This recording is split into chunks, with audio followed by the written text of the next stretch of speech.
Fluent Shift English Podcast. Podcast from Speak English Daily. Hi, everyone. Welcome back to Fluent Shift Podcast, the show that transforms how you think about English learning. Today, I want to start with a question for you. Picture this situation. You're at a coffee shop. The barista asks, "What would you like?" You know exactly what you want, a medium coffee with milk, but what happens? You freeze. Your mind goes blank. You start thinking, is it a coffee or just coffee? Should I say with milk or milk coffee? What if I sound stupid? And while you're thinking, the person behind you gets impatient. The barista is waiting. You feel embarrassed. Finally, you just point at the menu and say, "This one, please." You leave feeling frustrated because you know you can speak English better than that. Does this sound familiar?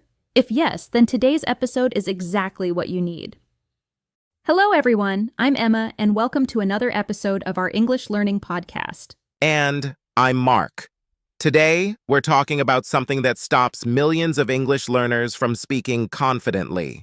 That's right. Today's topic is Stop Thinking, Start Talking. And this is part of our special 7-day Brain Revolution series, where each day we change one important habit that blocks your English progress. Yesterday, we might have talked about listening skills. Tomorrow, we'll cover something else. But today is all about breaking the thinking trap that keeps you silent. If you want to find all episodes in this series, check the description below for our 7-day Brain Revolution playlist. But right now, let's focus on today's revolution. How to speak English without your brain getting in the way. Mark, let me ask you this. Why do you think so many English learners stay quiet even when they want to speak? I think the biggest problem is overthinking. Let me give you a real example. Last week, I met a student named Lisa. She's been studying English for 3 years. She knows a lot of words, understands movies, but when I asked her, "How was your weekend?" she said nothing for 10 seconds. What was she doing during those 10 seconds? In her head, she was thinking, should I say it was good or it was great? Maybe I should mention what I did. How do I say I went shopping correctly?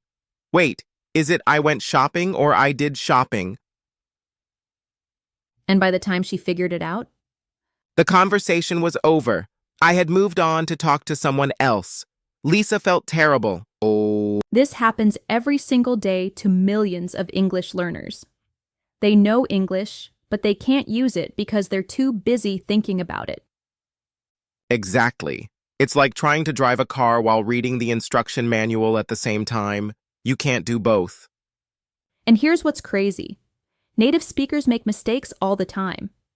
Yesterday, my neighbor said, "I didn't went to work." That's wrong grammar, but did I understand him? Of course. That's the key point. Communication is not about perfect grammar. It's about sharing your ideas. When you focus too much on being perfect, you forget to communicate.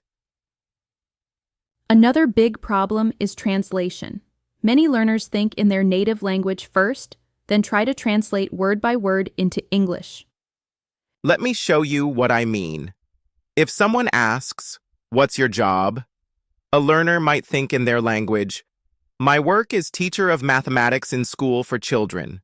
Then they try to translate, "My work is teacher of mathematics in school for children." That takes forever, and it sounds very strange in English. Exactly.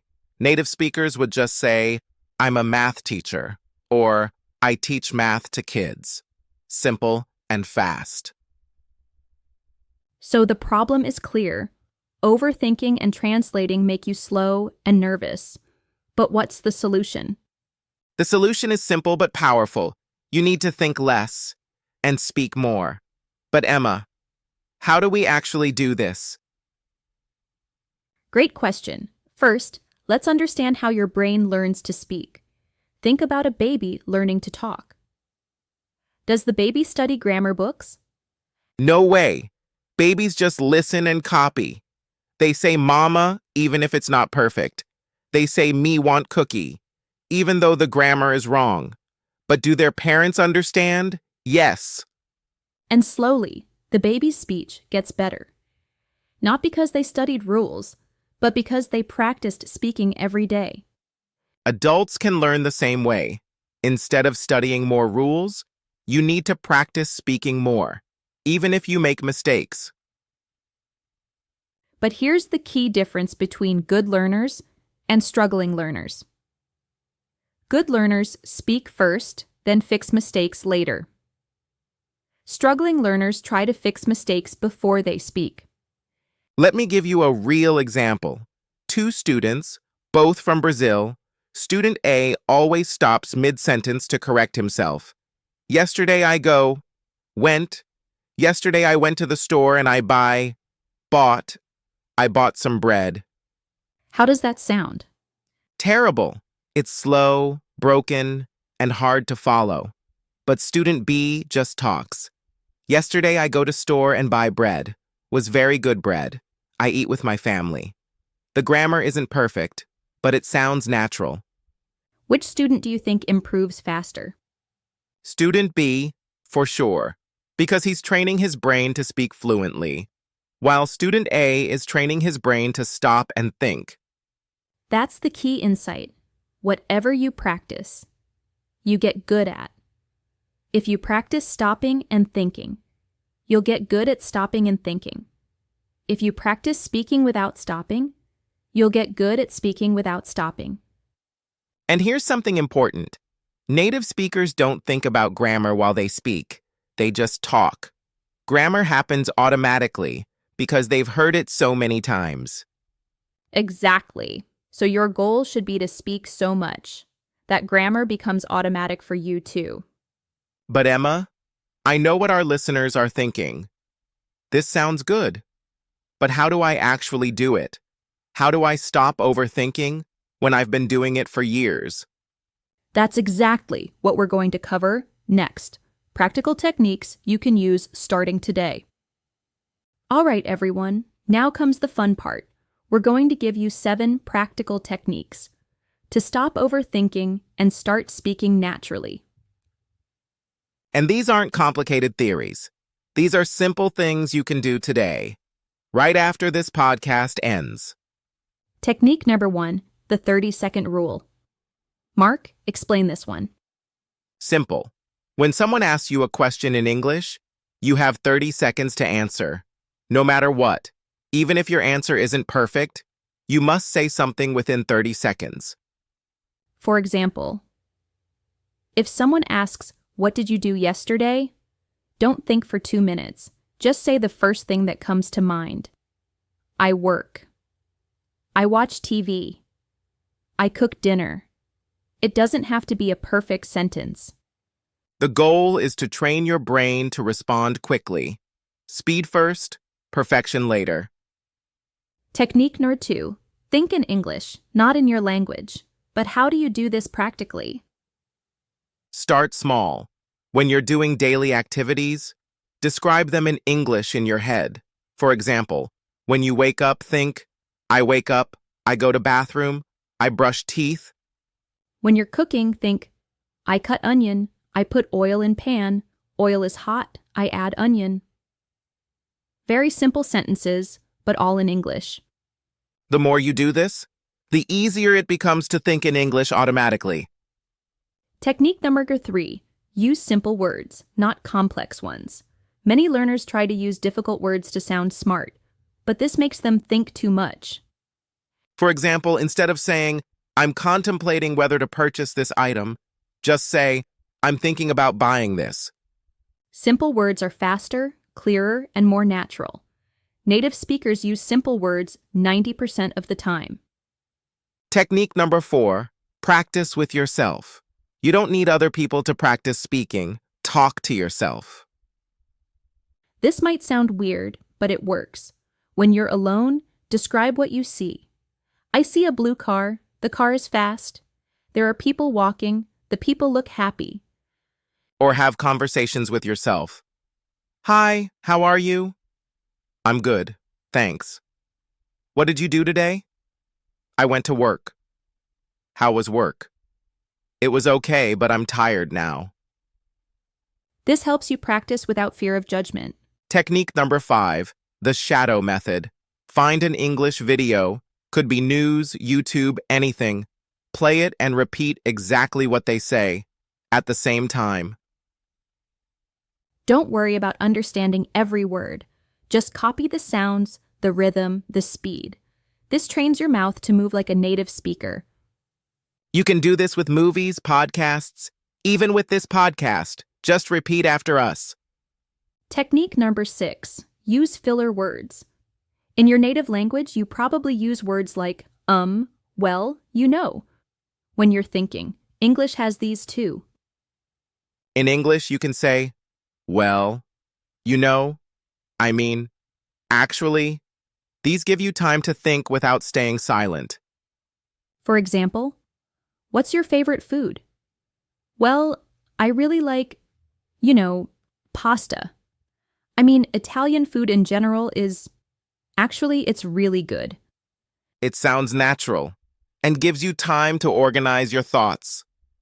And finally, technique number 7, the good enough rule. Your English doesn't have to be perfect.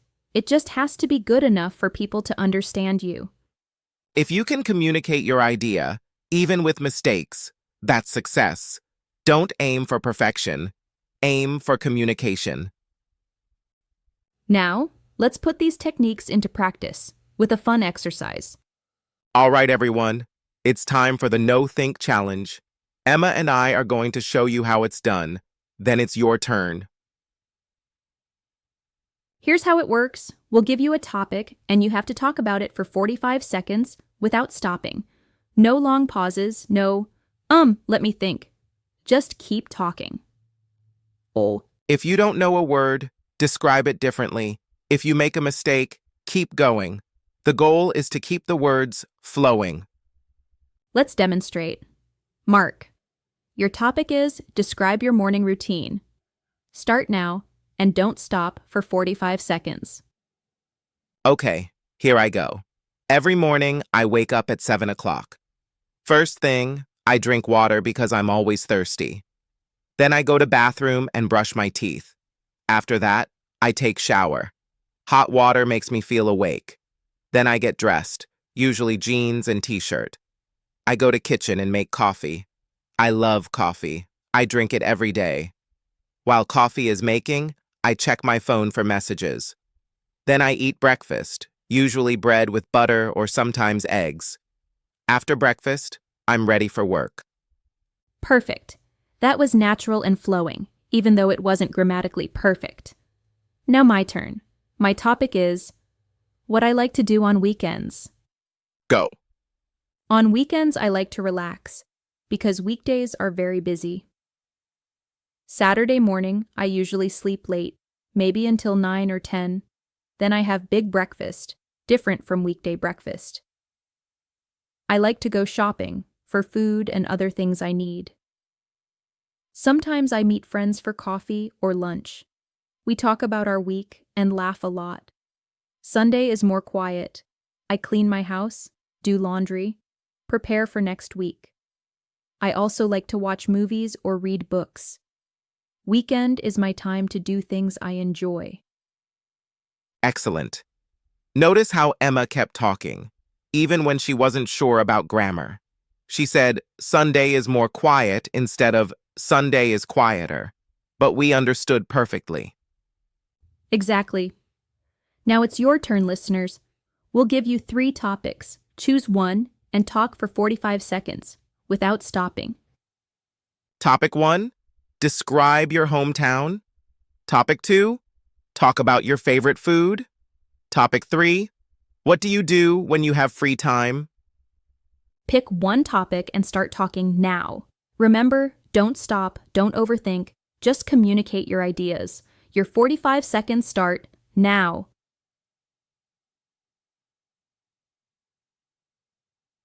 Stop.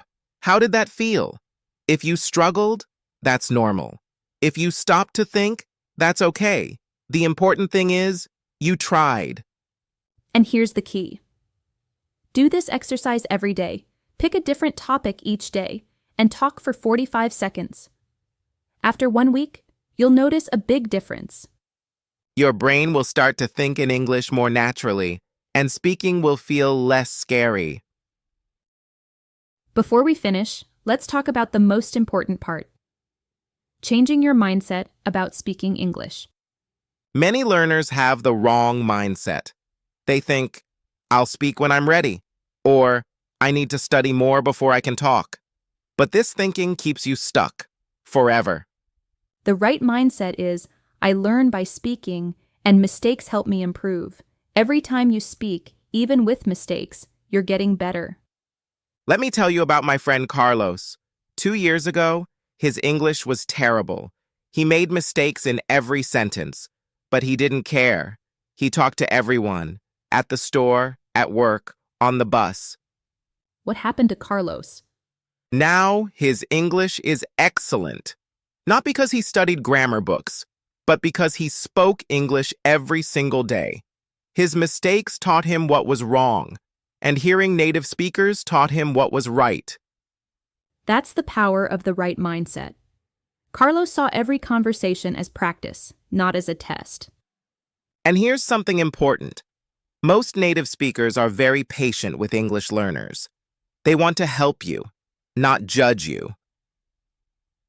Think about it. If someone came to your country and tried to speak your language, would you laugh at their mistakes? No, you'd probably help them and feel happy that they're trying. English speakers feel the same way. They admire your effort to learn their language. So stop worrying about what people think. Most people think positive things about you when you try to speak English. And remember, every expert was once a beginner. Every fluent English speaker made thousands of mistakes when they were learning. The only difference between successful learners and unsuccessful learners is this: successful learners keep speaking despite their mistakes. Unsuccessful learners stop speaking because of their mistakes. Which type of learner do you want to be? All right, everyone, let's wrap up today's episode. We've covered a lot, so let's quickly review the main points. The problem: overthinking and translating. Make you slow and nervous when speaking English. The solution: speak first, fix later, train your brain to communicate, not to be perfect. The techniques: 30-second rule, think in English, use simple words, practice alone, shadow method, use filler words, and aim for good enough. The mindset: every conversation is practice. Mistakes are normal, and people want to help you, not judge you. Your homework for today: do the 45-second speaking challenge once. Pick any topic and talk without stopping. It doesn't matter if you make mistakes. And remember, this is just one day of your 7-day brain revolution. Each day, we're changing one habit that blocks your English progress. If you want to see all the episodes in this series, check out our 7-day brain revolution playlist in the description. Tomorrow, we'll tackle another habit that's holding you back from English fluency. But for now, your brain revolution starts with this: stop thinking so much and start talking more. Thanks for listening, everyone. Now go practice. Talk to yourself, talk to others, just talk. See you tomorrow for the next part of your 7-day brain revolution. Bye, everyone. And remember, you're braver than you think and better than you know.